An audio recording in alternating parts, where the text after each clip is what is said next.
Hello everyone. I'm so sorry my stream got cut off for quite a bit there. I got a desktop notification that said that OBS got disconnected, and then afterwards I suddenly lost internet connection for some reason. But when I checked my router, the light was just the lights were okay, because usually when I lose internet connection, there is at least one light that turns into red. But however, I did not get any red lights from my router. Yeah, so it was really weird. So yeah, my parents and I had to double check my internet on and for over and over again. So oh my god, I am so sorry for the interruption. Oh my god. She lives, so true. Oh yeah. Let me just go log back in real quick. You know what? I was about to lose hope back there because I thought the internet wasn't gonna come back anytime soon. Like I actually turned off my PC already, but then yeah, it's back now and I rushed to my PC to turn it on. I am so sorry. Oh my god. Oh, by the way, to those who are watching the VOD for this is part 2 of the day 47 stream, and I actually just finished doing the Kafka companion mission a while ago, and I was also able to pull for Kafka. Actually, let me just go get her real quick. Yeah. Yes. Okay. Just for immersion purposes.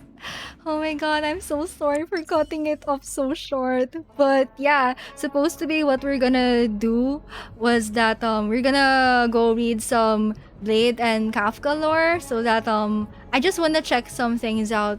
Because Kafka did mention some stuff regarding her and Blade during the companion mission. However, the tricky part there is that not everything that Kafka said is true. Like we do not know which of the things she said is true. So yeah. Oh my god. Okay. So, without further ado, we're now gonna read some Kafka lore. Okay. Let's I wanna check out her voice lines first. So let's do that. Okay. That would be alright. First meeting. Hi, Astral Expressers. Well, you caught me. Well, space and time are practically infinite, and yet right here, right now, we find ourselves together. That's the nature of destiny. It creates a miracle, but convinces you of an accident. I just find it so interesting that Kafka keeps on mentioning destiny over and over and over again. I mean, I think out of all the Stellaron Hunters that we've met so far, she's the one who keeps on talking about destiny the most. So it actually makes me wonder how strong her connection towards Elio is, because we do know that Elio is the one who is predicting everything that occurs in the everything that's happening in the universe right now. Oh, bye-bye. See if you can surprise me next time. About self. Before I joined the Stellaron Hunters, the nature of my work meant that I barely ever saw the same person twice. Elio said that I'm good at creating fear, even though I don't know what it is. I'm actually wondering why she doesn't have a concept of fear. Playing the violin and firing a gun both require flexible fingers, but bullets are more obedient. And I'm actually also wondering where she got her musical background from, because we do know that in the very first cutscene of Honkai Star Rail, we did see her pretending to play a violin. Yeah, she has this pretend violin that she plays midair or something. Yeah. And I also find it interesting that whenever there have been at least 2 times wherein we got to see Kafka scenes wherein there is some classical music playing in the background. So yeah, the very first cutscene of Staria is one of them, and the second one is actually her trailer from yesterday. Yeah. I especially love velvet coats. They're so fragile and beautiful, difficult to maintain. You only have to be a tiny bit careless to ruin the sheen. Oh, the past and the future are so similar to each other. I'm indifferent towards them.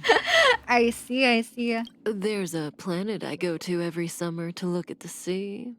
That's when the tides are fiercest. You have to stand far away on the shore.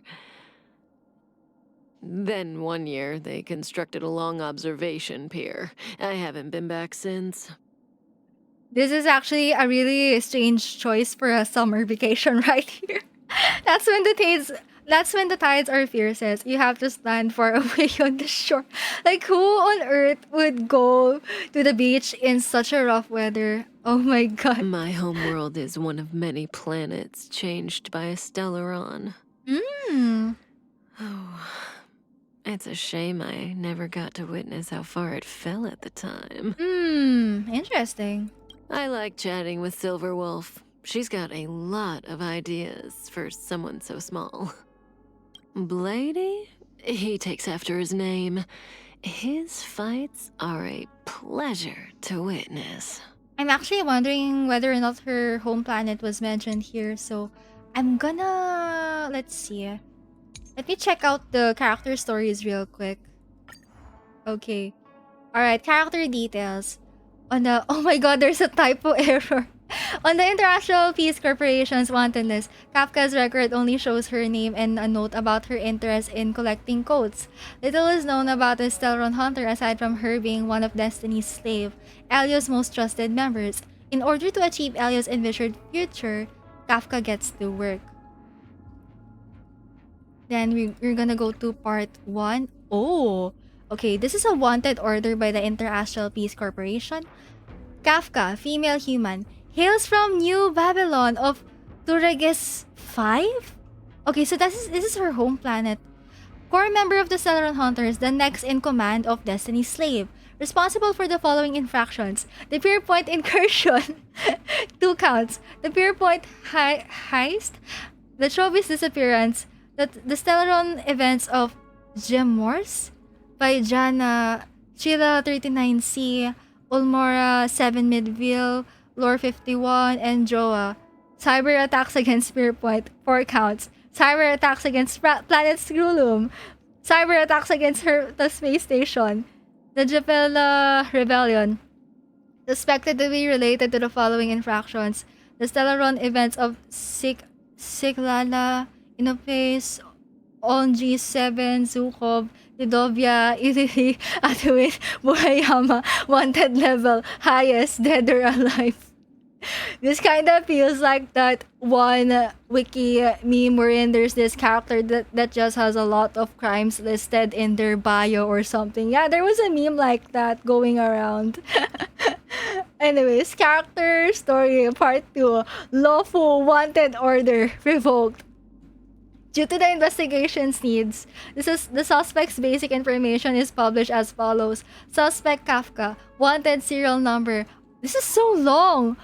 L933012000020002010004. Female, outworld individual, age unknown, height about 170 centimeters, average body size. She had been spotted draped with a black jacket and wearing a white-collared shirt inside, a pair of tight-fitting dark shorts, purple pantyhose, and a pair of sunglasses on her head. The suspect has been reported to be connected to multiple non-natural disasters occurring on the Lofu in the recent past.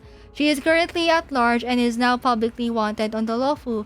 Any department and any unit who detected said suspect are encouraged to contact the local Cloud Knights.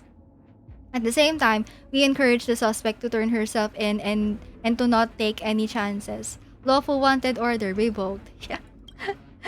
Good thing I leveled her up all the way to level 70 for this.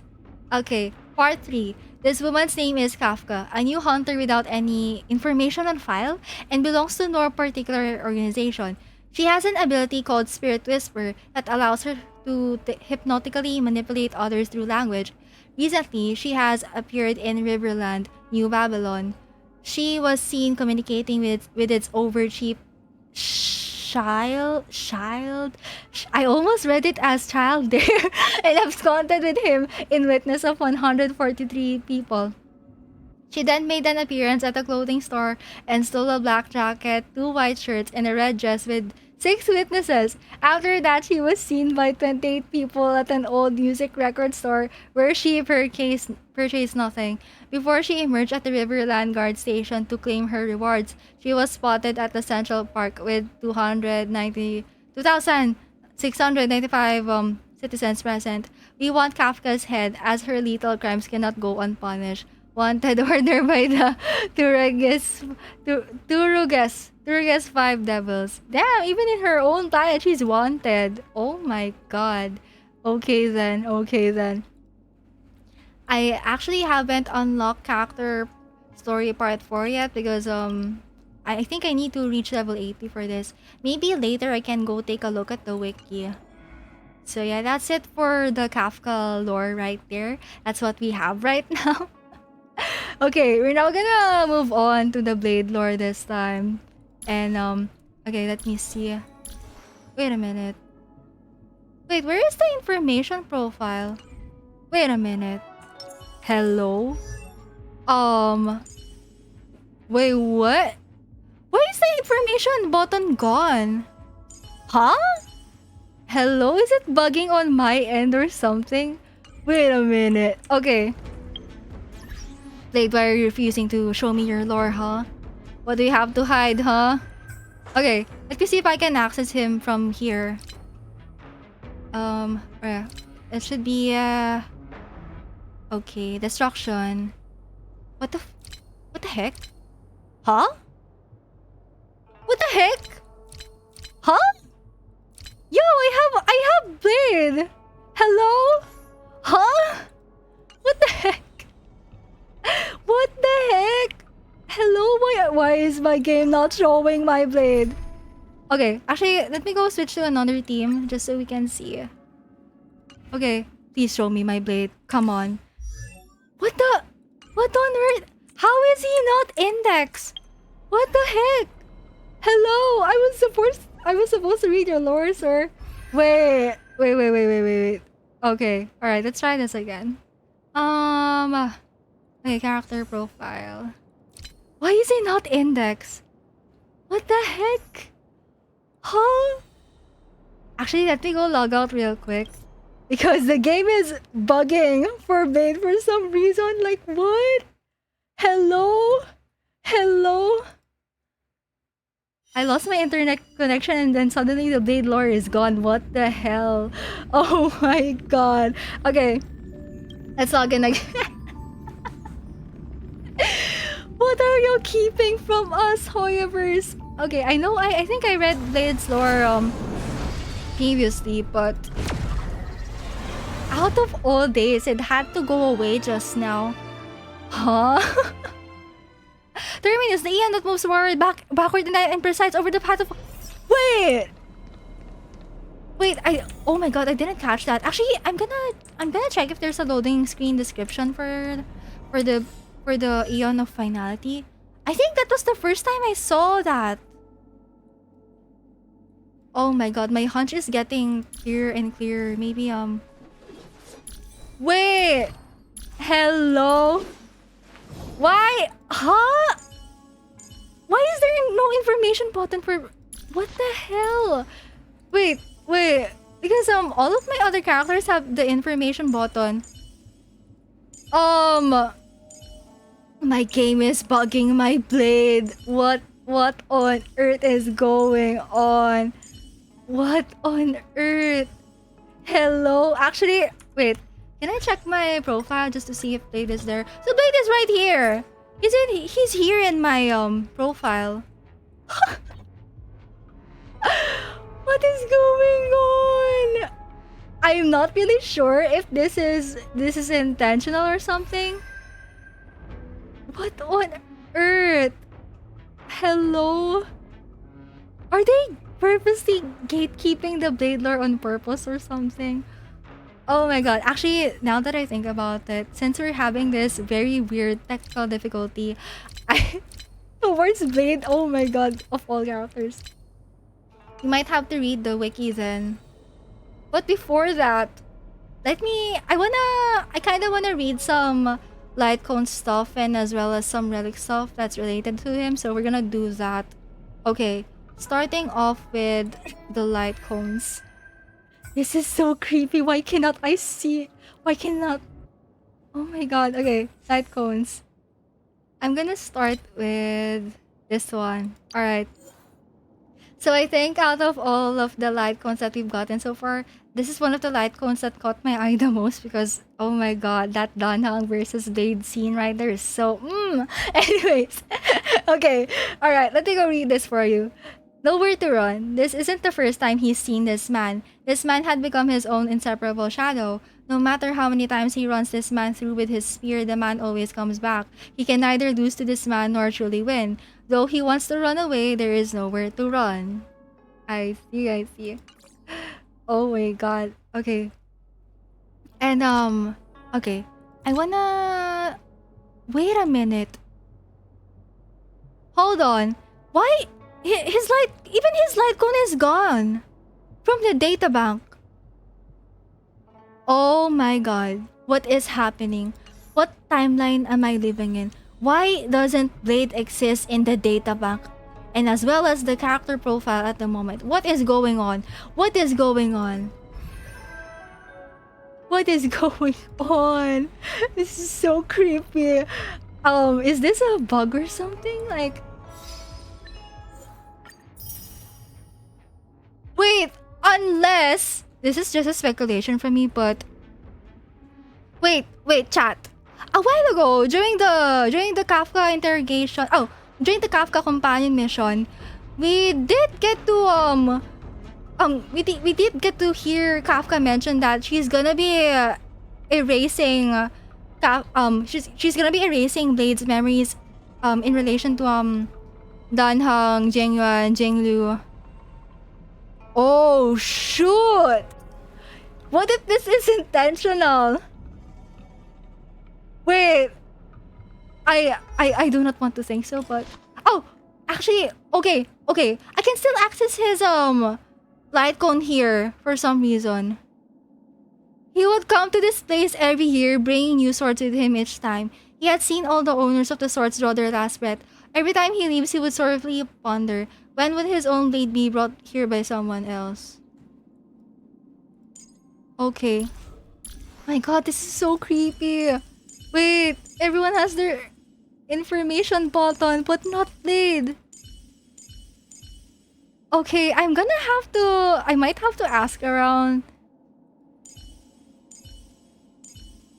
I really hope this is just an error, but if this whole Blade erasure thing is intentional, that would be so creepy. This kind of reminds me of Cytus 2 all over again, because in Cytus 2, which is a rhythm game, there were actually a lot of instances wherein the game kept having errors on purpose. Like the game was glitching for real. So oh my god, okay. This is so creepy, shoot. Okay. Anyways, I'm gonna go read some relic lore before this. Before the wiki portion. Okay, databank. Because in case you didn't know, there is a relic set here that really resembles Blade's outfit. So let me go see. Okay, so this is the Passerby of Wandering Cloud. I'm gonna read them all, and starting with this one. Okay. Passerby of Wandering Cloud. A distant and yet familiar feeling of nervousness wrapped around him, sharp and distinct with phantom pain, as the unnamed woke from his long and deep slumber. His past was shattered into razor-edged shards, and he forgot even his own name. Wandering aimlessly, he drank melted snow to quench his thirst, hunted wild beasts to fill his stomach, and chopped a withered branch to use as a wooden hair stick to fasten his flowing hair.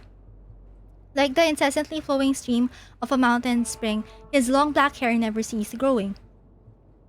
His flesh twitched and throbbed beneath his skin, like river carps flipping and swarming. Fascinating power ceaselessly reconstructed his body, bringing an everlasting pain of bones and tendons rupturing and healing. As countless phantom agonies and torments tore through his body, his shattered past was also beginning to come together. As he glanced at his own reflection in the water, the power of that tragedy gradually cleared in his mind. When the face in the reflection was no longer a stranger's, the unnamed suddenly realized the dead branch was sprouting flower buds. Epiphany struck him like lightning. The curse of immortality still raged on, and the grudge of past misgivings never died out. He was now the newborn flower on this once dead branch. So yeah, a lot of people speculated that this might be pertaining to Blade's past life. So yeah, okay. Let's now proceed to the passersby's roaming dragon baser. Yes.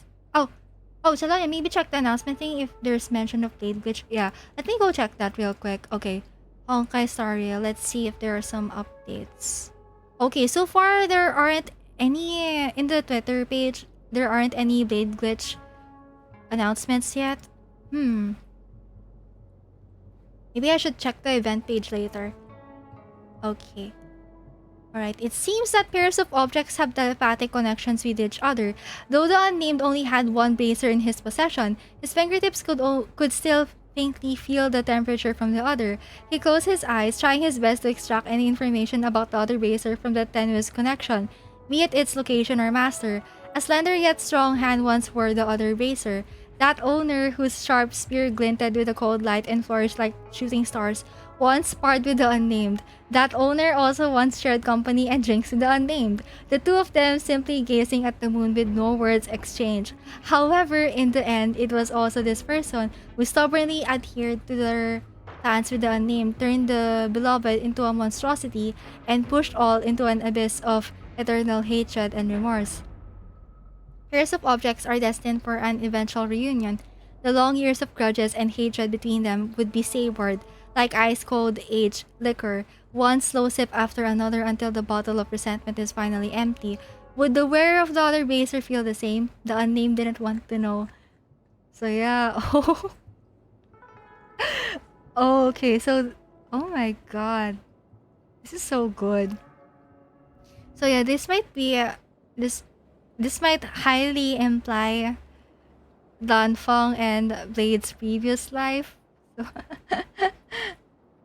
oh, if you're okay with opening the site on the browser, they have the story information on Blade and other characters. Oh, thank you for sending that link. Thank you, thank you. Okay. I'm gonna go check it out and maybe cross-reference it with the wiki. I'll see. Okay, we're gonna proceed here to the ragged embroidered coat. The unnamed roamed everywhere in his exile like a walking corpse, until a woman in sunglasses and a person wearing colossal armor stood in his way. So, this is Kafka. However, I'm not really familiar with this one. Person wearing colossal armor. I don't think anyone matches this description at the moment. Before they could extend their invitation, the unnamed had already unsheathed his sword in refusal. After an exchange of blows, the smiling woman offered a deal that the unnamed could not refuse. The unnamed accepted the deal, obtained a new identity, and went back to the world of civilization and order. The unnamed was brought into a tailor shop where his sizes were measured and presentable clothes were custom made. People even dressed his hair, groomed his face, and made him regain his old appearance. In a trance, he began to lose track of time. In hazy memories of the olden days, he finally made up his mind to gift his bosom friend with his handmade jade flask, only to realize with a shock that the person he longed for was no longer there. He realized that everything he relied on to walk this earth, this body, this life, this love and hatred, and even this set of clothes were just loaned items. He will repay all of them in full, then draw his last breath. Oh my god. Okay, I'm actually really wondering what kind of deal that Blade accepted, so I hope we find something about that. Okay. Reading, now I'm gonna read Stygian hiking boots. The unnamed followed the slave's orders and traveled to the other side of the sky with his new companion. So these are the Stellaron Hunters, I'm assuming. He walked with bewilderment and hatred among countless worlds, often finding himself in grave crisis of life and death. He had long forgotten the joy of creation, lost in his hurries from one battlefield to the next. In his past battles, he had sustained an innumerable number of sword slashes and cuts. In his past defeats, his body was splintered and smashed into pieces over and over again. His opponent would always end the battle with one finishing move right through his heart.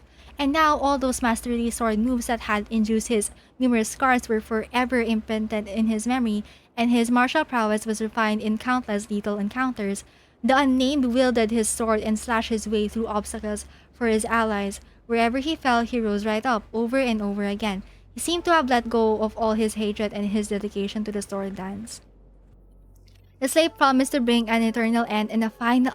Oh, the slave promised to bring an eternal end and a final funeral to the unnamed's life and to everything he had ever hated. The unnamed nodded, but he put his sword back in its sheath, then raced to the next world. If life could be deemed as a continuous journey, then the unnamed wishes to step over the pool of blood made of all whom he deeply resented before reaching his own end. Ah. Okay. So he is kinda looking for revenge here. So yeah, actually from what we've learned so far, Elio has this Elio tends to make a promise between each Stellaron Hunter, and looks like Elio promised Blade a rightful funeral to finally bring an end and eternal peace to his very chaotic life so far. Because if we are to speculate that Blade's previous life might be Ying Shing,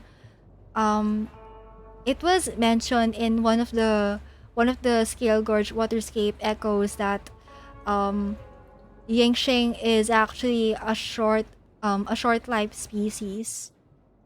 So yeah.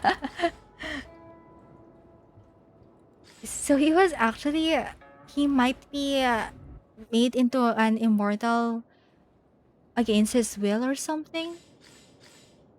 Oh my god. And also in one of the scenes from the Blade trailer, we can actually see someone that looks like him, but instead of having black hair, he has white hair, and actually he also has he kind of has a different hairstyle, like he has a hairpin on his hair or something. So yeah. And they're even wearing the same outfit. So yes. Okay. I'm gonna I think I should move on to the wiki now. So I'm gonna go set that up real quick. Yes. Okay, give me a few moments. All right, where is my browser? Okay, browser. Okay, let me see. All right. I'm gonna have to okay. Blade Star Rail wiki. Okay. I'm just setting up some stuff in the background. Okay. And then Kafka. Actually, I should go search for Silver Wolf too, since I do not have her. Yeah. I also want to know what kind of promise Alio made to her too. Okay. Let me see. Silver Wolf. Okay. All right. Let's switch to the wiki. All right. Let's see.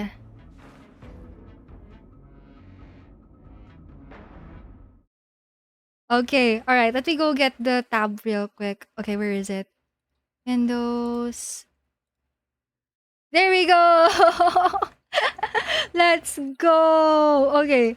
Let me go play some background music so that it wouldn't be too silent. Okay. Let's see. Um just gonna it's still so tricky to set up all of these audio things, but yeah. Okay, 5. All right. Let's play some cafe music.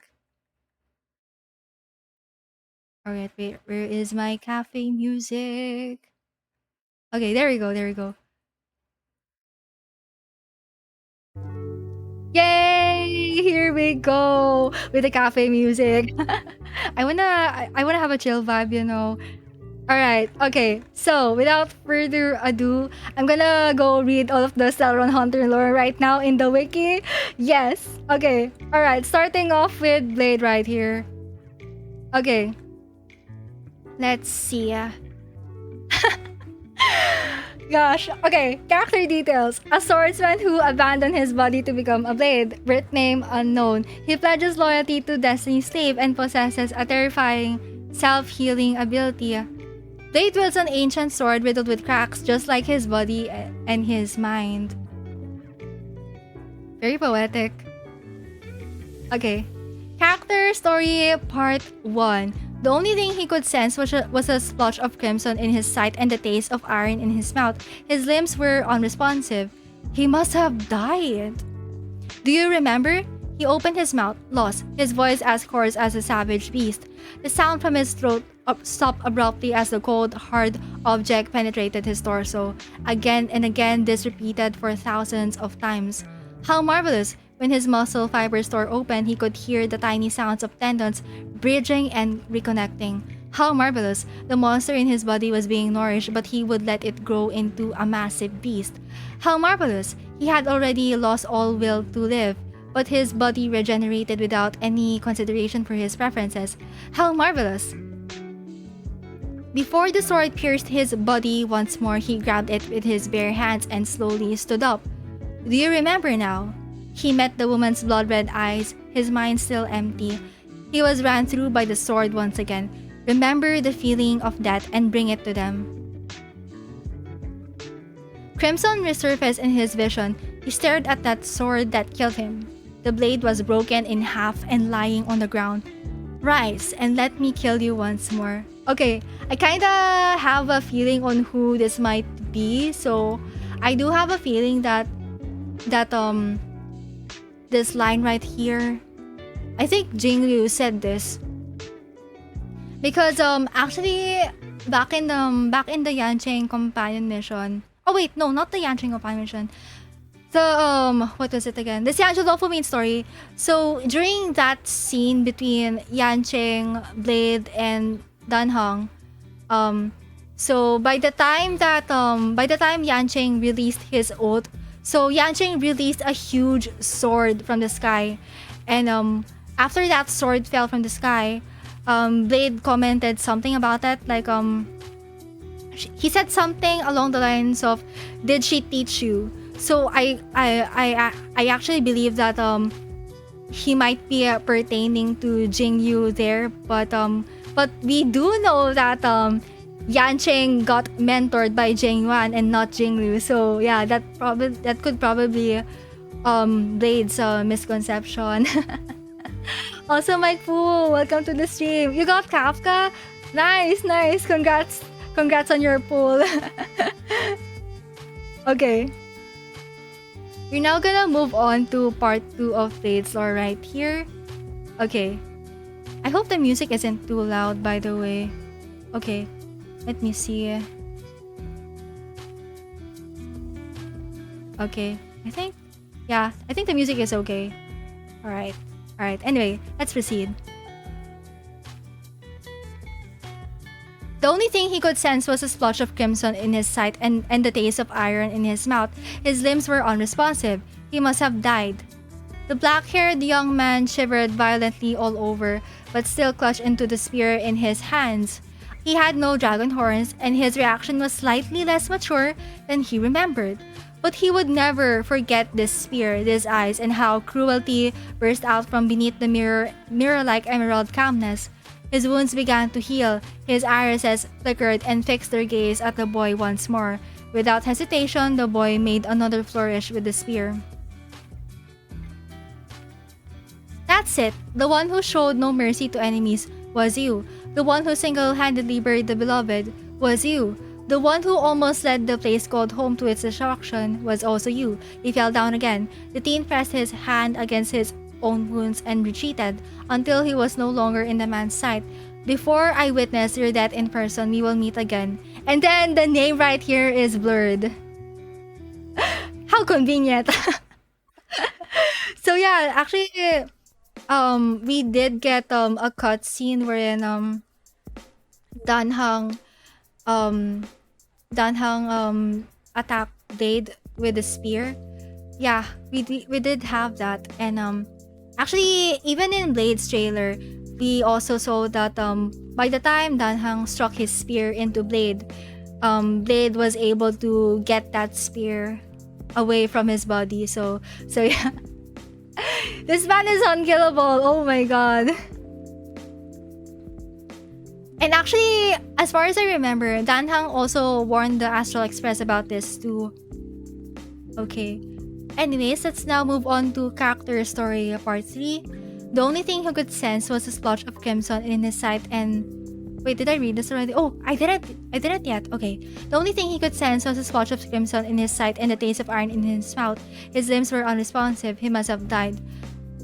I actually find it interesting that this paragraph right here keeps on repeating for every character story that we have right now. It's a common pattern. The monster swallowed him again, but this time his enemy is not another person. The imposing armor stayed quiet. He was grappled and imprisoned within those pair of arms. The speaker was the woman with sunglasses. Listen, I can always kill you again. Otherwise, I can't bring you back. Her voice was very gentle, and even the monster inside his body stayed silent to listen to her. But I don't want to. The woman leaned down and whispered in his ear. It was a deal he couldn't refuse. What do you people want? Is there anything more satisfying than seeing how the Undying die? That's what he said. The giant armor loosened its arms. Destiny was ahead and he will be leaving with them. Listen, lady. Loosen up. Listen, don't think about anything at all, he nodded. The woman walked to his side, smiling. Yet he thought her smile looked very sad. Maybe someone left her before they could listen to everything she had to say, he thought. So yeah, actually Kafka mentioned a while ago during the companion mission that the only things that Blade can sense are number 1, Kafka's voice, number 2, Kafka's touch. But aside from those two things, he's very oblivious to everything around him. Oh my god. And now we can move on to character story part 4. He could no longer see anything. He remembered that decades ago he came to the Xianzhou with a merchant vessel and was impressed with the superb craftsmanship of this place. The young man was obsessed to the point of forgetting to eat or drink and spent his inspiration like he was running out of time. He forged hundreds of marvels, four of which were the most famous. The sword named Shard Sword was flawless in its make. Its inky body glimmered with a sheen of sanguine. Only the strongest swordsmaster of the Xianzhou could demonstrate the true meaning of his blade. The Foxian girl once loosened 3 arrows simultaneously with her weaker bow in a dire situation, while still continuing to navigate the starscape and laughing with the others. The black-haired man with dragon horns used his water manipulation abilities to rejuvenate his allies, and in the next moment, he bound the water upon his spear and used it to run his enemies through. There was also the boy who kept bickering with him, yet the moment the youth saw the devastator glaive, he grabbed it and never wished to part with it. So yeah, I think this is Jingyuan's weapon, right? Oh, wait, this is High Cloud Quintet lore. Wait, I wanna read that later, actually. Yeah, okay. Open link in new tab, so true. Anyways, now Blank had died. His first and only death. However, he was still here, his youth-like brain churning and thinking for all eternity. He thought about his hands that were no longer dexterous, the hands that could no longer forge another weapon. But none of this mattered to him. From this moment on, that body will be the one and only blade. So yeah, this is the beginning of his new life, even though he didn't really want it.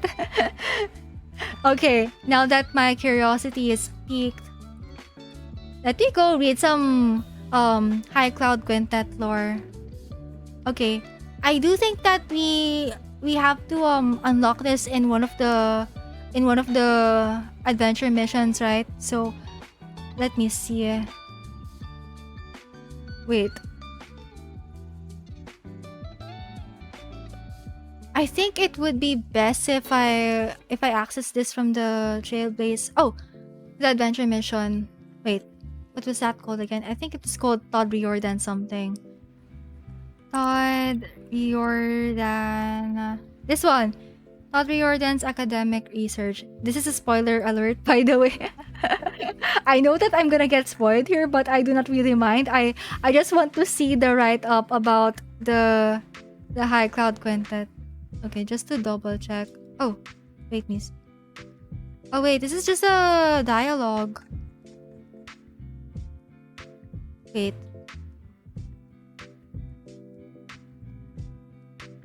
Let me see. I wanna see the... Wait a minute. Or I could just read this instead.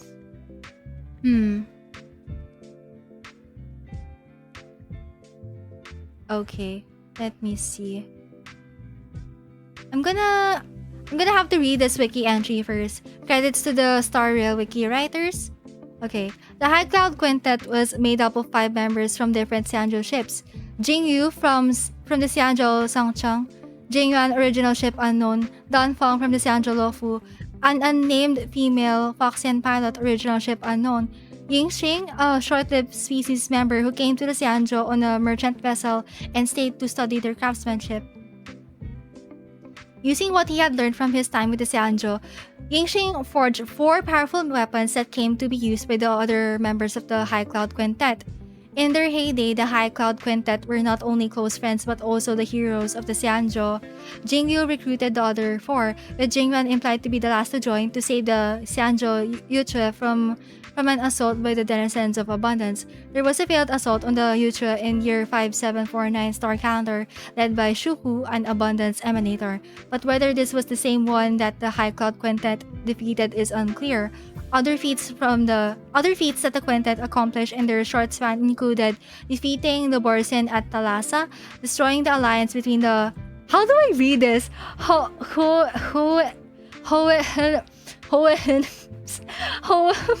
And the Wingwavers in the Abundance Axis, and defeating the living planet Keto Mirage. The group came to an end with the sedition of Imbibitor Lunae after Dan Feng committed a grave sin. The specifics of this event have yet to be discovered and have been hidden from public knowledge, but it is highly likely that this event involved Yingxing gaining immortality through the power of the abundance. Following this event, Dan Feng was forced to undergo his rebirthing process and became Dan Heng. Both Dan Heng and Yingxing were banished from the Xianzhou Luofu. Dan Heng traveled across the universe, pursued by Yingxing, now known simply as Blade, until he chanced on the Astral Express crew and came under Himiko and Welt's protection. Blade, for his part, eventually encountered Kafka and became a member of the Stellaron Hunters. In year 7380 star calendar, Jingyu succumbed to Mara and went on a rampage until she was finally defeated by Jingyuan. Following this incident, she left the Xianzhou and her name was erased from the Luofu's public records, with the title of Sword Champion said to have been vacant since the sedition. The fate of the Foxian pilot has not been mentioned, but given that Foxians live an average of 300 years, she is most likely deceased. Oh, too bad. I wanted to see the Foxian lady though. So yeah, these are the weapons forged by Yingxing. Jingyu used the short sword, Jingyuan used the devastator glaive, Dan Feng used the cloud piercer, the Foxian woman used an unnamed recurve bow. Interesting. Okay, some trivia right here.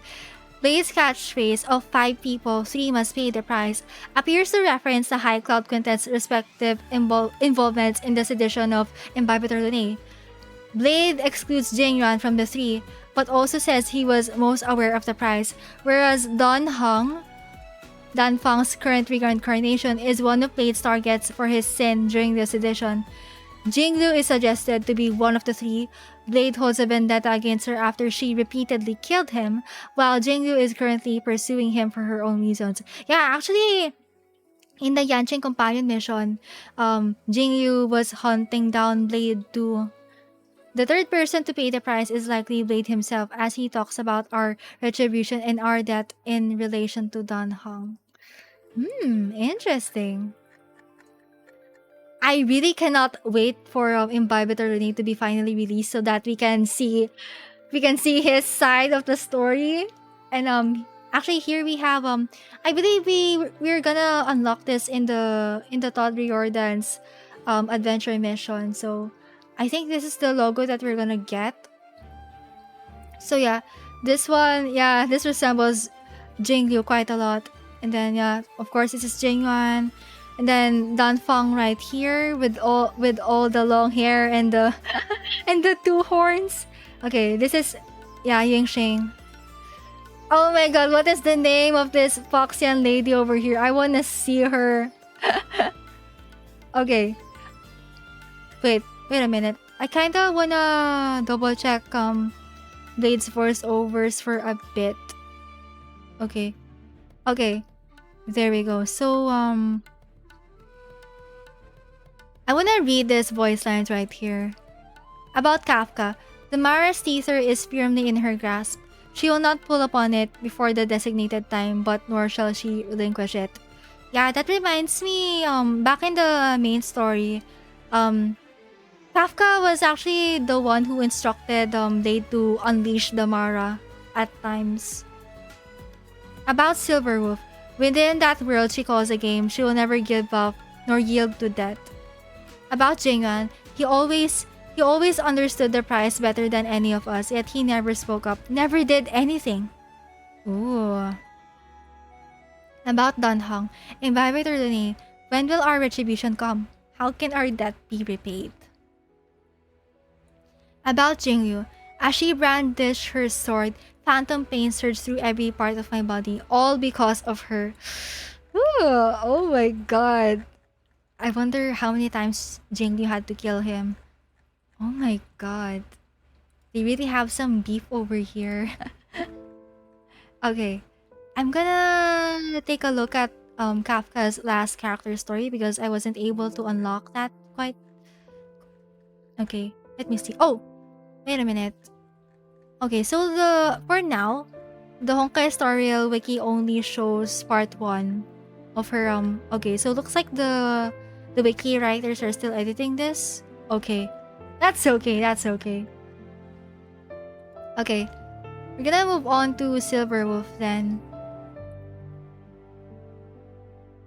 I wanna see something here. Okay, I think I'll just read them all for more context. Yes. Okay. Silverwolf is a petite young woman who loosely resembles Bronya in terms of appearance. She wears a short black coat along with a crop top which covers the upper part of her body, exposing her navel. She also wears black unbuttoned shorts with a decorative piece of black and purple fabric that hangs off the back, along with a white belt that has a game console attached at the hip. On her head, she wears purple glasses, as well as a black bow, which she uses to tie her hair into a loose ponytail. She also wears a pair of black, white, and blue boots, along with a knife attached to her right leg and short fishnets up the calf on the left. In addition, she has blue bandages on her left knee and lower back. Oh wait, I was supposed to read the character details, not the appearance. My bad. Okay, character details.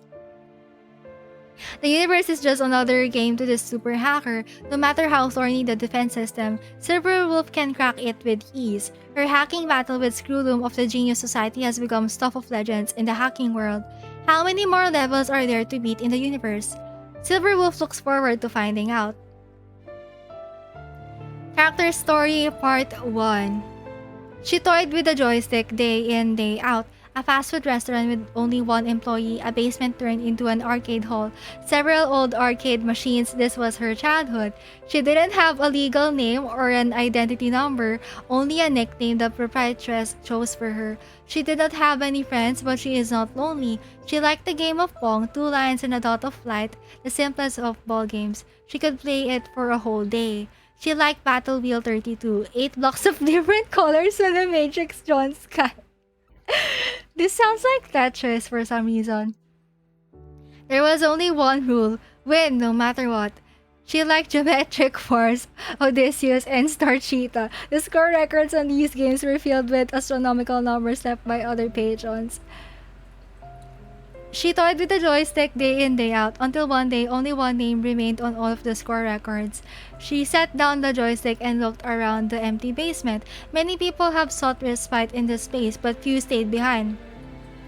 Many have left, but few returned. She blinked and turned off the screen.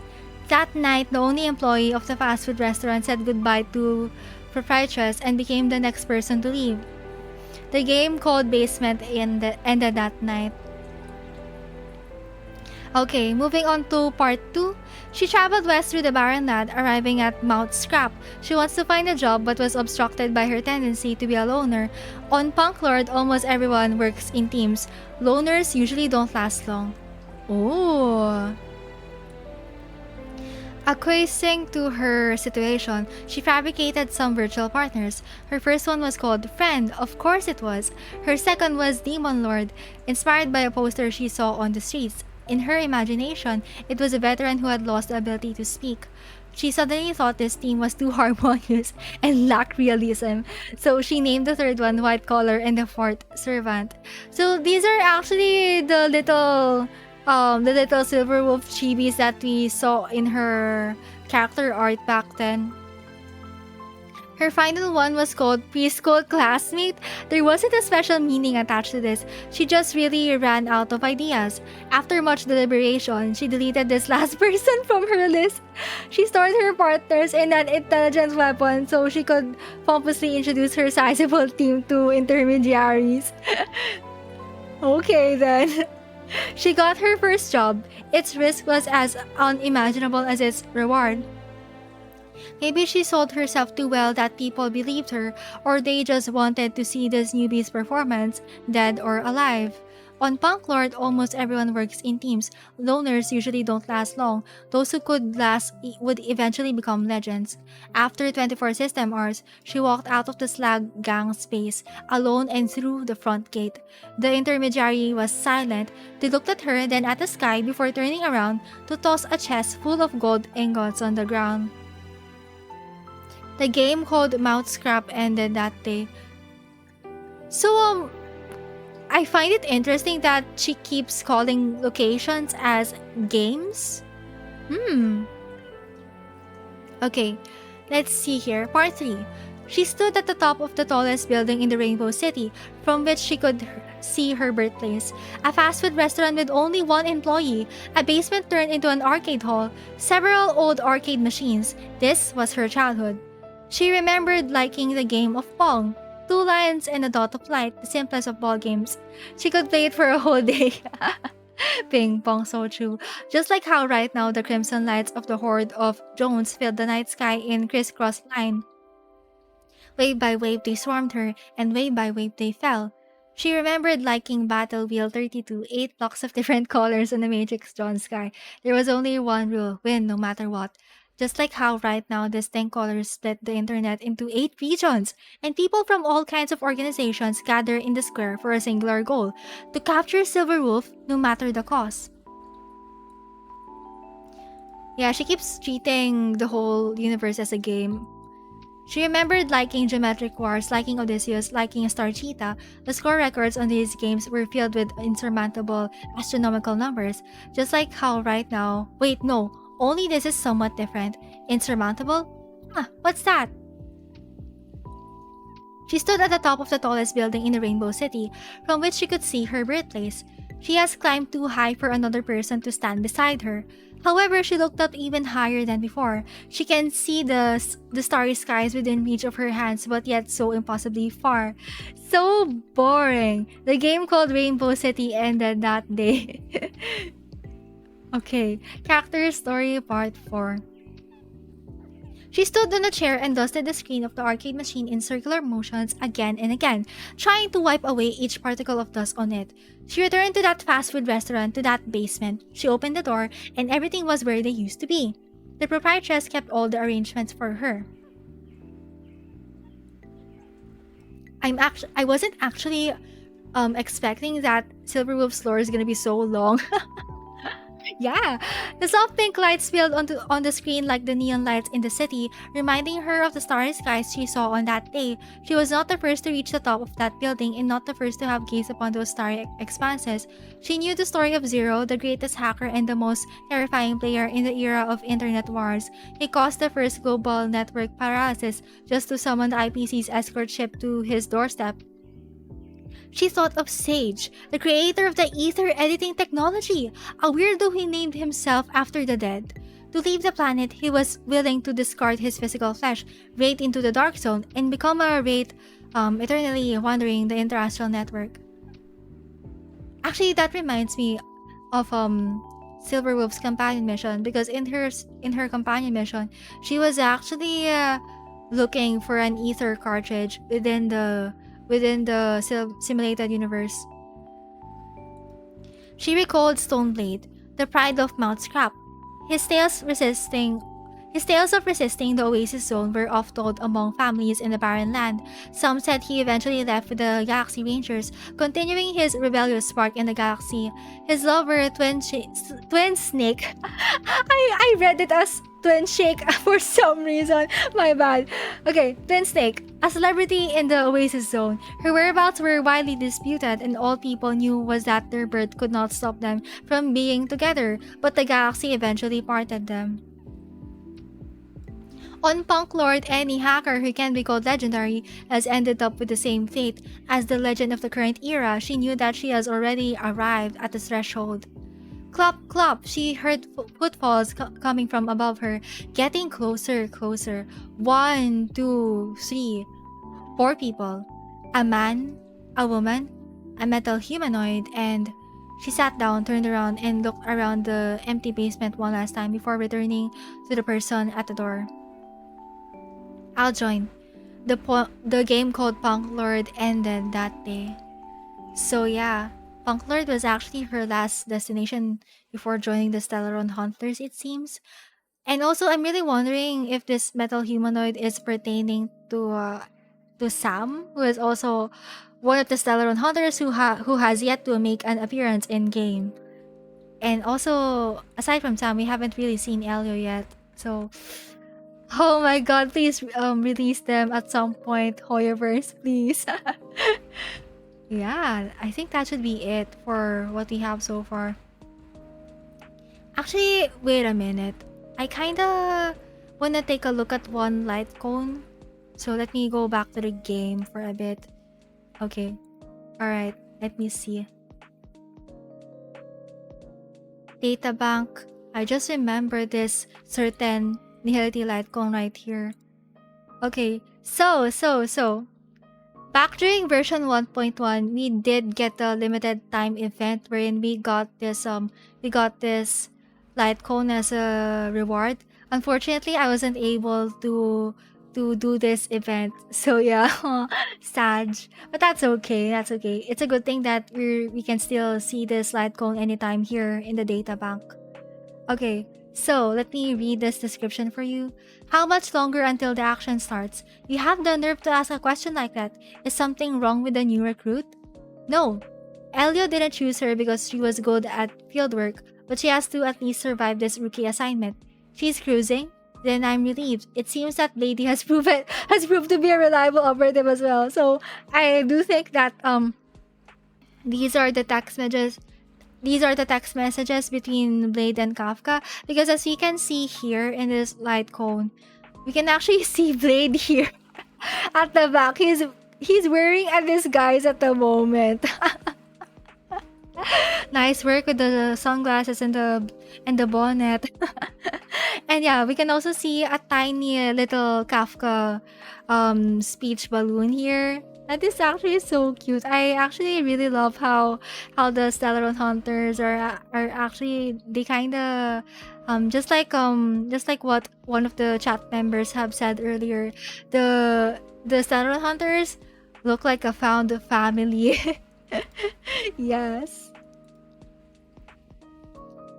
Oh my god. Actually, wait. Have I read this already? Oh, not yet. Okay. Since since this is the first day of the Kafka banner, let me go read this 4-star LIGHTCONE right here. The phonograph record is being played, spinning non-stop. Even the sounds of all those hoarse shrieks cannot escape the heat wave and are dampened by its tepidity. She seemed unprepared and utterly enthralled by the fascinating melodies. It started with sincerity and anticipation, followed by a passionate catharsis, with one climax after another, until the record spinning came to a final stop and those hoarse shrieks were no longer audible. Mission accomplished. I actually wonder why Kafka loves music so much. Like, could it be is music a big thing in her home planet, I wonder? Okay, let's see.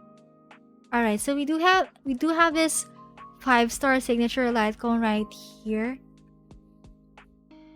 Let me see if there's something important. Could it be that there's something you haven't told me? She watches as their neck stiffens, as if a lump is blocking their throat. She knows she is feared and that no further step is needed. At this point, it no longer mattered what she said. Any word she utters radiates horror. They stand no chance against her and have no choice but to blurt out what she wants to hear. Like a spider waiting in its web, patience is all she needs. I also actually love that Kafka has a lot of spider symbolisms in her design. Even in her combat mechanics. Okay, actually, I would have loved to read the Blade LIGHTCONE description here, but but because of the bug, I will be reading it from the wiki. So let's go back there. Okay, let me see. Alright, so Blade LIGHTCONE, where are you? Okay. I should go search that up. Okay, let me see. Blade LIGHTCONE. Honkai Star Rail. Wiki, where are you? This one. Okay, so his 5-star LIGHTCONE is called the Unreachable Site, and you have a very short description here. He would come to this place every year, bringing new swords with him each time. He had seen all the owners of the swords draw their last breath. Every time he leaves, he would sorrowfully ponder, when would his own blade be brought here by someone else? So yeah, in this LIGHTCONE right here, sorry, the picture is too small. Wait, let me go zoom that.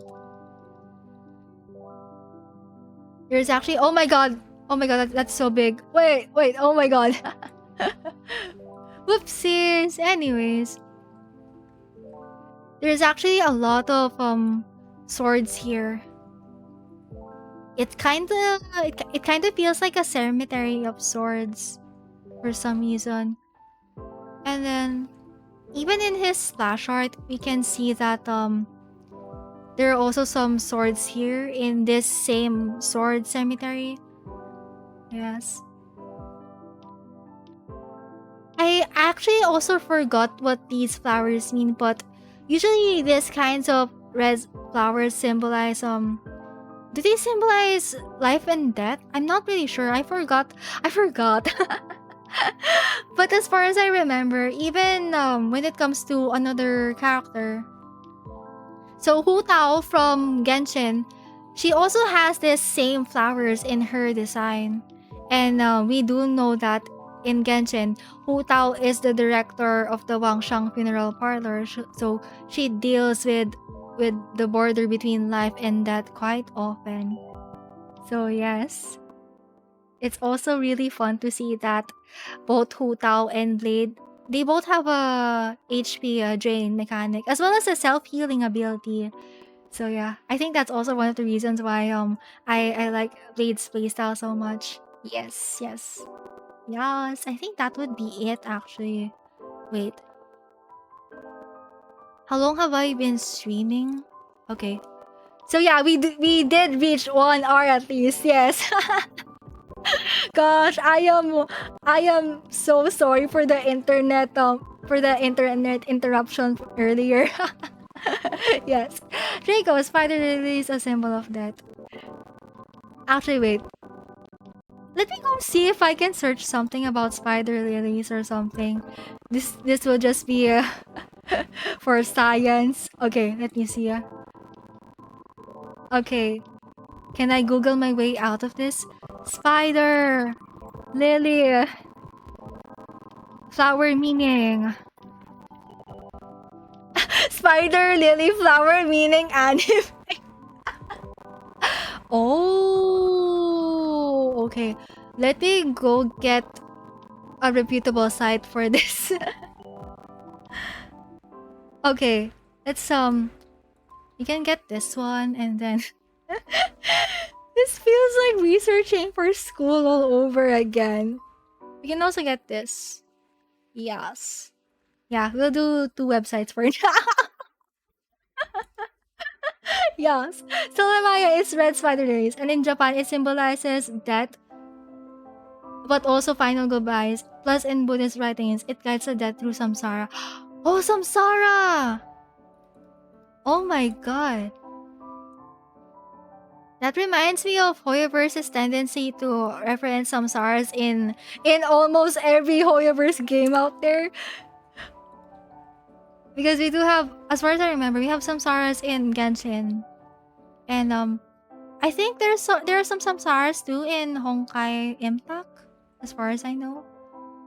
So yeah, I couldn't access this website for some reason. I don't really know why. So we're gonna read this one instead. Garden Garden Tips 360.co.uk. Spider lily meaning explained. So what is this flower? In English, this flower is known as the red spider lily, and in Japan, higanbana, which translates to flower from the other side or shore. Surprisingly, the plant is known to have more than 1,000 different names in Japan, with several of them translating to poisonous flower, corpse flower, abandoned child flower, and hell flower. It's obvious that this particular flower has a negative connotation about it. In this article, you will learn red spider lily meaning, information about the red spider lily, facts about the red spider lily, whether or not spider lilies bring good fortune, spider lily. Spider lilies meaning in anime, when it is appropriate to give a spider lily. So let's get started and find out all there is to know about red spider lilies and the meaning behind the red flower.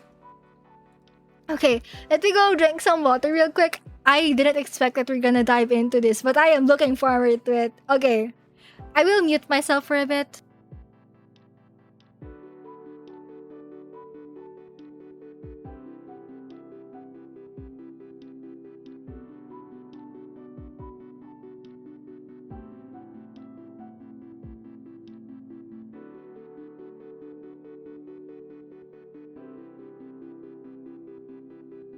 Okay, let's go. Red spider lily info, blooming period. The red spider lily is a perennial that flowers from mid-September to early October. The most common flower for the spider lily is, well, red. But you can also find them in shades of pink, orange, yellow, blue, and white spider. Okay, the red spider lily flower is one of the not so common flowers to bloom all throughout the winter. When other plants in your garden are about to die back and give way to those harsh temperatures, the red spider lily will take center stage. The scientific name for this beautiful flower is Lycoris radiata, and it's a member of the Amaryllidaceae, the K or the Say family. Okay. Names given to red spider lily. The flower has been known by a variety of names. It is scientifically known as Lycoris radiata and is found in Nepal, China, and Korea. It was subsequently introduced to North America and Japan later on. It is now grown in the Seychelles and Okinawa Islands, although it is still uncommon there. The red spider lily flowers have a variety of names due to its several characteristics. It's referred to as naked lily because it shows before the green leaves can establish on the rest of the plant. It is also known as the hurricane lily or resurrection lily, owing to its propensity to bloom after or in reaction to substantial rainfall. The flower's resemblance to a spider's legs earned it the name red spider lily. Two different species of red spider lily. The red spider lily is divided into two species. The first, Lycoris radiata varadiata, is a sterile variant that cannot reproduce. This is so the plant may focus on creating an attractive flower as much as possible. Lycoris radiata varpumila is a rare variety that can be propagated via seed production.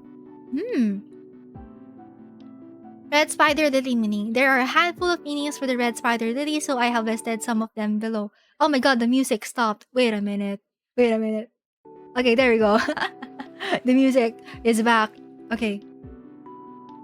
Okay, starting off with Higanbana. The Japanese name for the flower Higanbana literally translates to flower of the other shore. This refers to the Buddhist belief that the soul passes through a purgatory-like state after death before reaching nirvana. The red spider lily is said to bloom along the path that souls take to reach nirvana. Abandoned child. The red spider lily is also known as the abandoned child flower because of a Japanese legend about a young mother who died during childbirth. Her soul transformed into a red spider lily and she now blooms near the graves of abandoned children. Oh my god. Manjosha. The Japanese name Manjoshage, which means flower of heaven, is derived from the Manjoshage no Kami, a female deity who, according to one Buddhist text, causes red flowers to fall from the sky as a sign of an upcoming festive occasion. Final goodbyes. Throughout Asia, the red spider lily is known as the flower of farewell. It is often given to people who are about to embark on a long journey as it symbolizes death and cycle of rebirth. In other words, a final goodbye translates to the death of someone or something. Facts about the red spider lily. The plant is poisonous if ingested. All parts of the plant are poisonous, and if eaten, it can cause vomiting, diarrhea, and even death. The bulbs contain the most poison, followed by the flowers and leaves. These flowers are used by farmers in Asia to prevent pests such as mice from eating their crops. The plant is native to Asia. The red spider lily is native to China, Japan, and Korea. It was introduced to North America and Europe in the late 1800s. They are good producers. Red spider lily plants can produce 6 to 8 bulbs of flowers. Group them together. They're beautiful when grouped together and can grow up to 18 inches in length. They have a negative connotation. The flowers are associated with death, funerals, and afterlife. Symbolism. The red spider lily is a well-known flower in Japan. It has many meanings, including those associated with the Japanese language and culture, like anime. If I really wasn't expecting that I was gonna dive into this. Okay, are spider lilies bad luck? Spider lilies are associated with death since they were planted near the graves of people. Oh, that reminds me of the Blade splash art. And some consider it to be linked to bad luck, disaster, the afterlife, and hell. However, this plant is poisonous according to some cultures. The red spider lily is a beautiful but dangerous flower.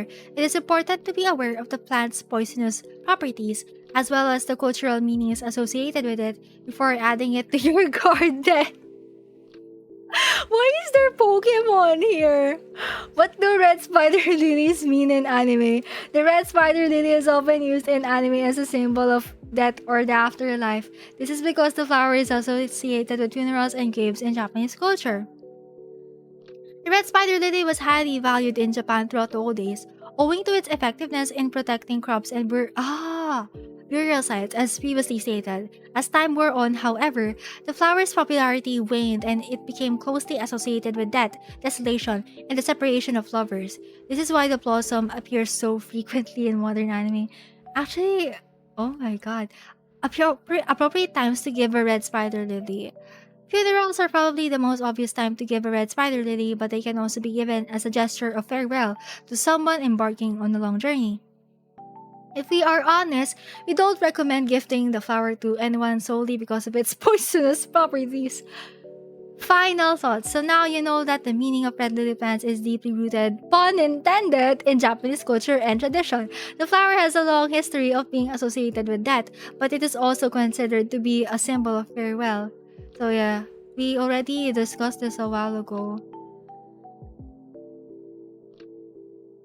Okay, people also ask, is it okay to touch a red spider lily? Keep your distance. If you adjust a red spider lily bulb, it can be fatal, and brushing against the stems or petals might result in a rash. What can spider lilies be used for? People in Japan place these flowers on graves to guide the dead to the afterlife. This touching gesture is something that is relatively unique to Japanese culture. Okay, what does a spider lily look like? The red spider lily is a member of the Amaryllis family and has long, strappy leaves. The flowers grow in clusters and are typically red, but they can also be pink or white. Yeah, that was a really interesting read, actually. Unfortunately, I can't read the other website that I got, so that's so bad. But actually, that's okay. Let me see. So that's we can let me see if I can read this one. Defender's blog. Is this a reputable site? Wait, let me see. Ah, okay. Okay, I think we're good. Alright. Let me go read this website. Alright, so.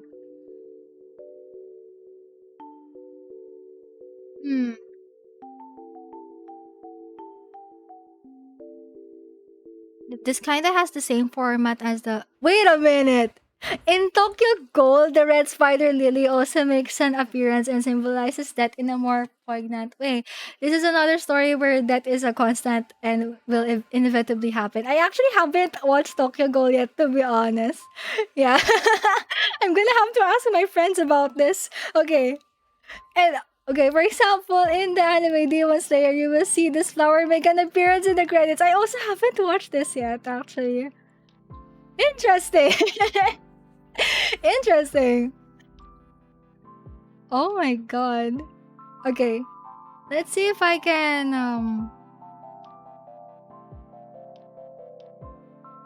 yeah. I think I'll read this website and then we can wrap up the stream. Yes. Yeah. Okay, so without further ado, let me read this. The red spider lily and why its name is synonymous with death by Defender's blog. Written by Mindy Russel. Yes, gotta credit that. The red spider lilies go by many names, including the death flower, red magic lily, and many other fun and creative names that are derived from their richly steeped history with humans. They originated from Nepal, China, and Korea. Yeah, we saw that too earlier. But over the years, they have spread to and have been introduced to Japan and even the United States. In fact, if you have ever heard about this plant, it is probably from Japanese culture and the anime industry, where they are used as symbolism quite frequently. The red spider lily is a gorgeous flower that has a unique way of blooming, which we will cover later on in the article. On top of that, we are going to talk about the symbolism, names, and representation of this flower in anime. Exciting, right? Now we have the introductions out of the way and we have sufficiently caught your attention. It is finally time to delve into the folklore and natural information surrounding this plant. So without further ado, let us get started. So it's the red spider lily. The red spider lily is synonymous with abandonment, loss, death, and separation. But where did this symbolism come from? They are absolutely gorgeous in the early autumn months, and the vast fields that you see around the Buddhist holiday, known as Ohigan, are yet another clear link to the symbolism of this flower. This festival is known as a time for people to go back to their homes and visit the graves of their ancestors. This allows them the time to pay their respects to their loved ones. But this festival also happens at the same time that the red flower lily blooms. These flowers will bloom for about 2 weeks before they die and they start their lives over again. Whoa! That's interesting. Because these flowers bloom around the time of the Ohigan festival, they are naturally associated with the holiday and the autumn equinox. The fact that these flowers bloom only in the autumn is not the only odd thing about these death flowers. Before the leaves grow, the flower will bloom and you will see fields of striking red clusters of these long spidery flowers. They bloom atop long slender stems, which is why when they bloom in fields, you will see a gorgeous red carpet of these flowers which can look both beautiful and ethereal. But the beauty of these flowers does not last and they quickly go brown and die, leaving the plant without its browning glory. At this point, the leaves will start to grow and the plant will start to look alive again before the leaves also turn brown and die just like the flowers. The fact that these flowers have such a short lifespan and grow somewhat curiously in comparison to other flowers has baffled people even today. But in Chinese myth, they were supposed explanations for this phenomenon. It is said that the sun goddess named Amaterasu gave two elves the job of guarding the leaves and flowers independently. Wow, that's so interesting. Actually, wait, let me go zoom this out for a bit. Can I zoom this in? Oh, I can't. Anyway. Alright, so let me see. Oh, okay, there we go. It's zoomed out now. Oh shoot, I think I zoomed it so wait. Let me see. I'm just trying to see what it looks like in OBS. Oh shoot. Okay. Yeah, I'll just zoom it back in, I guess.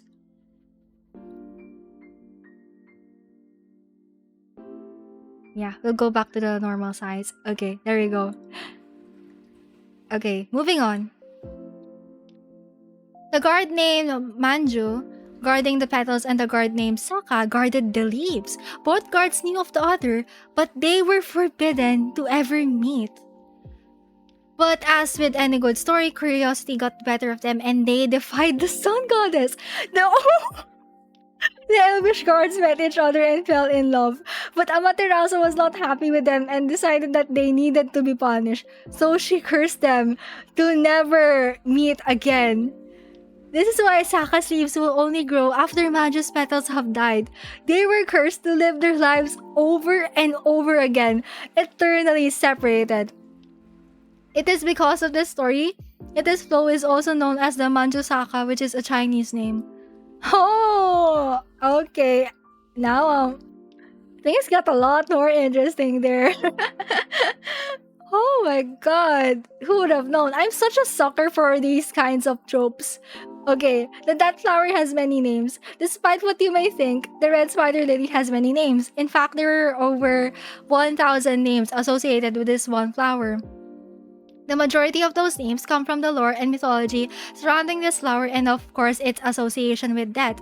For example, these plants are often seen in and around graveyards and will even be brought to the tombstones of loved ones as memorials. But also, this might seem like a sweet sentiment or like some poetic tale. The real reason that this happens is because of the plant itself, and the truth is more macabre than you might think. You see, the whole red spider lily is poisonous. The leaves, flowers, and bulbs could all kill you in the right doses. Oh shoot! The origin of this tradition goes back to the old days in Japan. You see, there is information that suggests that when human bodies used to be buried in the ground without a casket, they would be disturbed by wild animals like moles, foxes, and even wolves. They were doing what animals do and scavenging for food, but this became a problem for the people that wanted their loved ones to rest in peace undisturbed. So in order to make sure that the bodies of their friends and family were not dug up and eaten, people would plant the bulbs of this poisonous red spider lily on top of the burial sites in order to deter any scavenging animals that were looking for a quick meal. As you can see early on in history, this flower became associated with death and earned the name death flower or corpse flower. But this method of deterring animals from areas and the superstitious ties to this flower became popular, and people started planting them on and around farms to keep the animals away. But there were plenty of superstitions tied to this death flower. For example, if you were to pick a red spider lily and bring the flower into your home, and your house may burn down, and you would be homeless. Or worse, dead. Whether people believe this or it was used as a way to deter children from touching this plant is unknown. But what we do know for sure is that it has a long negativity and death tied to it. But there is more superstition attached to these flowers. As we have said, they were often planted on graves as a deterrent. But when these red flowers finally bloomed in the autumn, there were a bloody shade of red which led people to believe that they sucked up the blood of the dead. This is yet another reason that this flower is so closely tied to death. On top of that, when the red spider lily blows in the wind, many people think that they look a bit like ghosts, which lead them to receiving yet another death-related name, the ghost flower. In Buddhism, the red spider lily goes by the name Manjushage, and the connection this flower has to Buddhist faith is more than the flowers blooming at the time of the Ohigan holiday. The name Manjushage originated from the Buddhist scriptures. It is a heavenly flower that does not grow in the human world. The red spider lily was planted by the monks, and because of this, it has been associated with Buddhist temples ever since. But there are also white spider lilies, which are more commonly called Manjushage. This flower also goes by the name Higan, which is important because this flower is seen as symbolic of the path spirits must take across a river in order to become enlightened. As a result of this link, the red spider lily is often a symbol of the dead crossing over. The red spider lily also grows near the Sanzu River, where they greet the people that have just died. Buddhist texts speak of the Lotus Sutra, which is synonymous with Dio, or the realm of the dead. In some translations, this is called hell. Some people think that the red spider lily grows in this realm of the dead or in hell and highlights a path to grow spirits the way to reincarnation. This symbolism is where the red spider lily gets yet another macabre name, hell flowers. So yeah, I read this anime part just a while ago, but I'm gonna read it anyways. If you are a fan of anime, you will likely have seen the red spider lily feature in a few movies or series. You see, this death flower is often used in media, art, literature, animation, film, and music. So even if you have only watched anime in passing, you will likely have seen this famous flower before. You are most likely to have seen the red spider lily in the odd image or as a symbol of death. But just know that it is never there just because it is a pretty flower. There's always a reason for the death flower to make an appearance in an anime. Japan has many flowers that have a meaning or that are symbolic of certain things. This meaning or symbolism attached to flowers is known as hanakotoba. Flowers like the red flower lily, chrysanthemums, plum, and wisteria are just a few varieties of flowers that have been given poignant meanings in Japanese culture. So handing over a bouquet of flowers is very rarely what it is at face value. There are often small meanings hidden in each one that can be an important clue to what someone is thinking or feeling. So in anime, when you casually see a flower, it is hardly ever just a coincidence, and there is very likely to be a symbolism or meaning attached to it. In anime, when you see a red spider lily, it is often used as a way to foreshadow that the character is going to die or is near death. Anime fans, please confirm. For example, in the anime Demon Slayer, you will see this flower make an appearance in the credits. This show has death as one of its key plot points, and because of this, the flower has an important part to play in symbolizing that and also promises death to the villain. In Tokyo Ghoul, the red spider lily also makes an appearance and symbolizes death in a more poignant way. This is another story where death is a constant and will inevitably happen.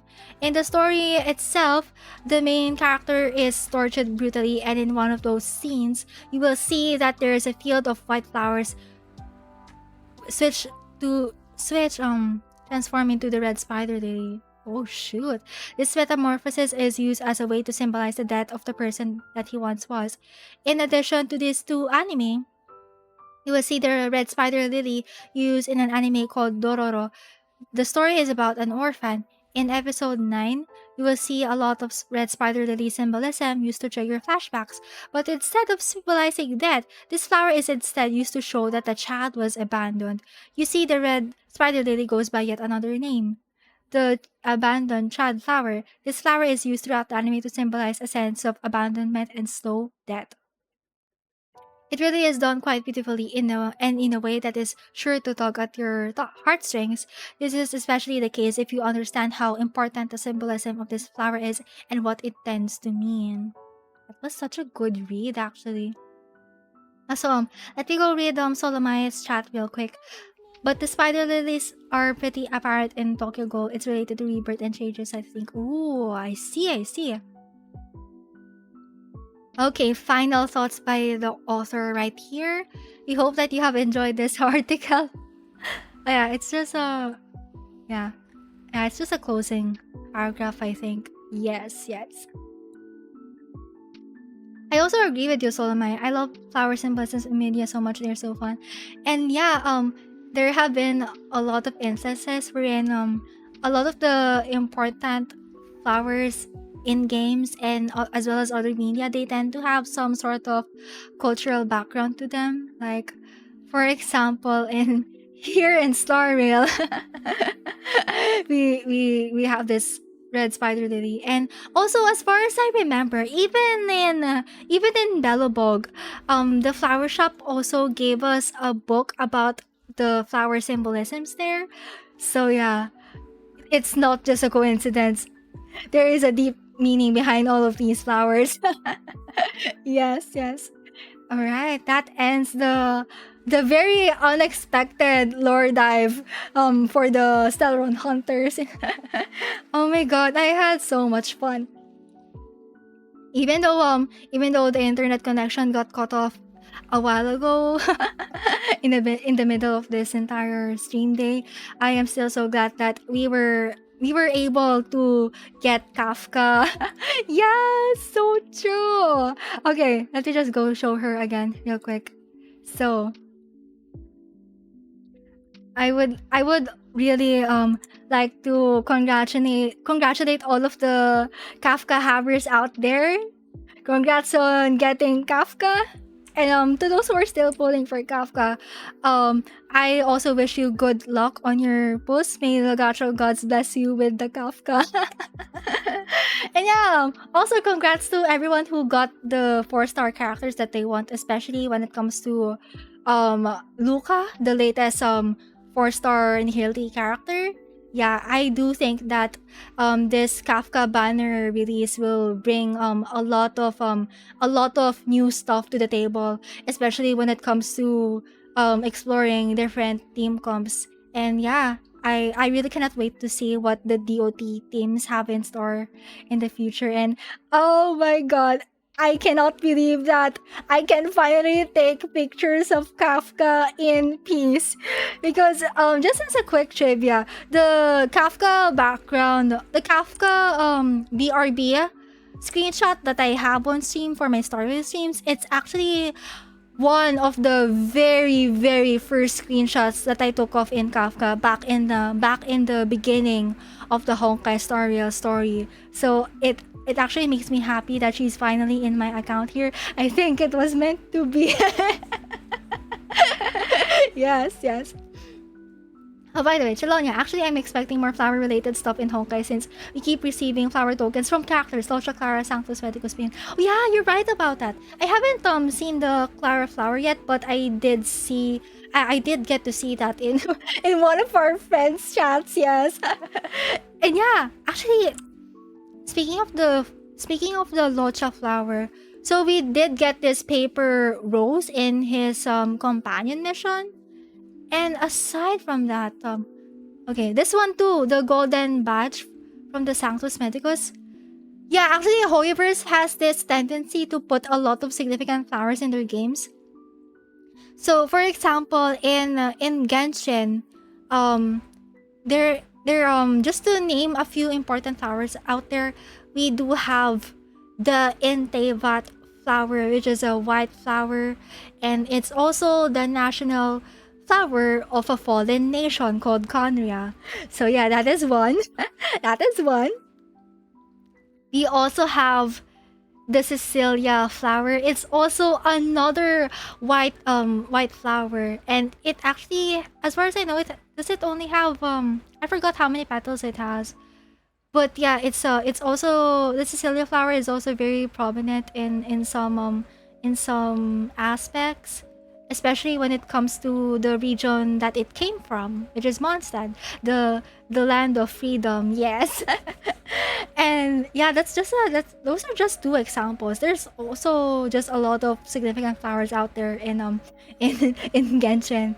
And as far as I know, when it comes to my very little knowledge about Honkai Impact Third, there's also a Cecilia flower there, and as far as I know, it also has a very important role in Honkai Impact story. So yeah, I really cannot wait to see if we're gonna get even more flowers in not only here in Star Rail but also in other Hoyoverse games. So yeah.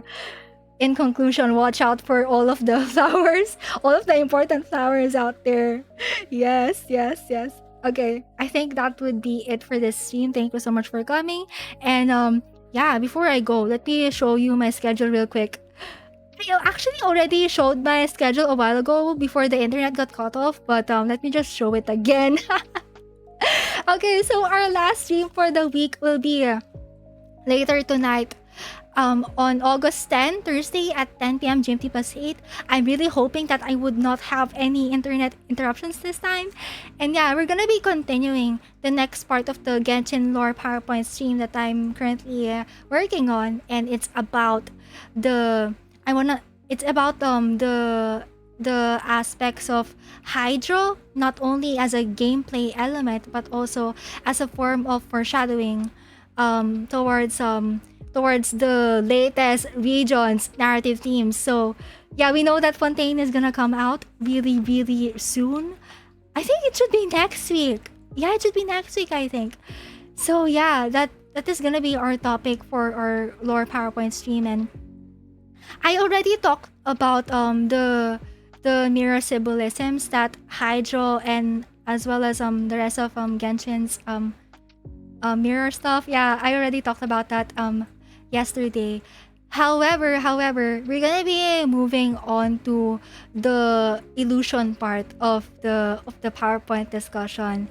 And yeah, I do admit that during the previous stream, I do admit that my explanations about the Hydro Archon as well as the Court of Fontaine and illusions, I do think they're lacking in my opinion. So I'm gonna make up for that and prepare my slides in advance so that we will have a much more smoother flow. Yeah, I really hope. Yeah, I really cannot wait to talk more about Genshin lore with you all, and honestly, I just really cannot wait to see what's gonna happen in Fontaine next. Yes. Okay, that would be it, everyone. Thank you so much for coming today. This has been a very happy day, and yes, enjoy the rest of version 1.2 in Star Rail, and please enjoy your Kafkas if you have Kafkas. Please also enjoy your Lucas, and to those who are saving their Stellar Jades for version 1.3 for Pushwan and Imbibitor Lunae specifically, I wish you also good luck. Hold on tight to those Stellar Jades. Do not give in to the temptation. Okay, everyone. Bye-bye. I will send you all off now with some background music. Thank you so much for coming. Bye-bye. I will upload VOD for this. Oh yeah, shoot. I should plug those in. Wait a minute. Oh my god. Exclamation point. Socials. Yeah, before I forget. Okay, that is my YouTube, Twitter, and Tumblr link. And then here is my last minute promotion. Oh my god. Okay. Exclamation point HSR VODs. All of my Honkai Star Rail VODs are there. I will try my best to upload more VODs within the week. And then I also have a separate playlist for Genshin VODs in case you're also interested in Genshin. Yes, that would be exclamation point Genshin VODs. Yeah, let's go. Alright. Alright, goodbye for real. Thank you so much for joining me. Bye-bye.